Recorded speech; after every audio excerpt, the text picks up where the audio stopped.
کیا رزق حلال کی تلاش و جستجو اللہ کی راہ میں جد و جہد کے مترادف ہے یا صرف جہاد فی سبیل اللہ ہی مقصود ہے؟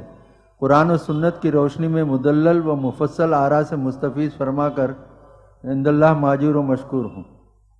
میں نے تو آپ سے پہلے ہی عرض کر دیا تھا کہ یہ جو جہاد زندگانی ہے یہ جائز ہے، اور ایک مسلمان اس کو کرتا ہے شریعت کے مطابق تو یہ عبادت ہے۔ القاسم و حبیب اللہ، جو محنت کر کے اپنے اپنے بچوں کے لیے رزق فراہم کرتا ہے وہ اللہ کا حبیب ہے، محبوب ہے، دوست ہے۔ لیکن جہاد فی سبیل اللہ جو ہے وہ بالکل دوسری شے ہے، اس کے لیے تو فاقہ بھی برداشت کرنا پڑے گا۔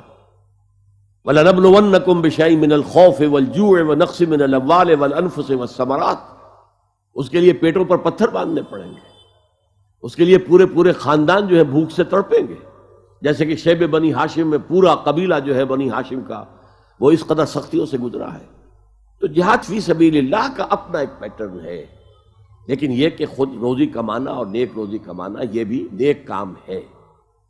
التاجر الصدوق الامین مع النبیین والصدیقین والشہداء، حضور نے فرمایا وہ تاجر جو سچا بھی ہے، بہت سچا ہے، اور امانت دار ہے، تو اس کو رفاقت نصیب ہوگی آخرت میں انبیاء اور صدیقین اور شہداء کی۔ لیکن ہر چیز علیحدہ ہے۔ جتنا اچھا ہوتا ہے وہ اللہ کی طرف سے ہوتا ہے، اور جتنے برے کام ہوتے ہیں پھر وہ کس کی طرف سے ہوتے ہیں، ان پر آپ روشنی ڈالیں۔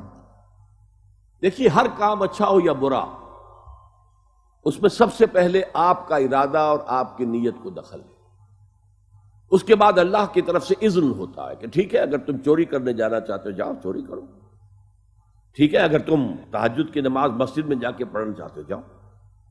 تو بغیر اللہ کے اذن کے کچھ نہیں ہو سکتا، نہ نیک کام ہو سکتا ہے نہ کوئی برا کام ہو سکتا ہے، لیکن دی انٹینشن، وہ کرنے کی نیت اور ارادہ آپ کا ہے، اور اس پر یا ثواب ملے گا یا اس پر سزا ملے گی۔ خليل بالقرآن هو إمامنا على هداية الله آمتنا، كلام ربنا هدايتنا، عطاء جبريل على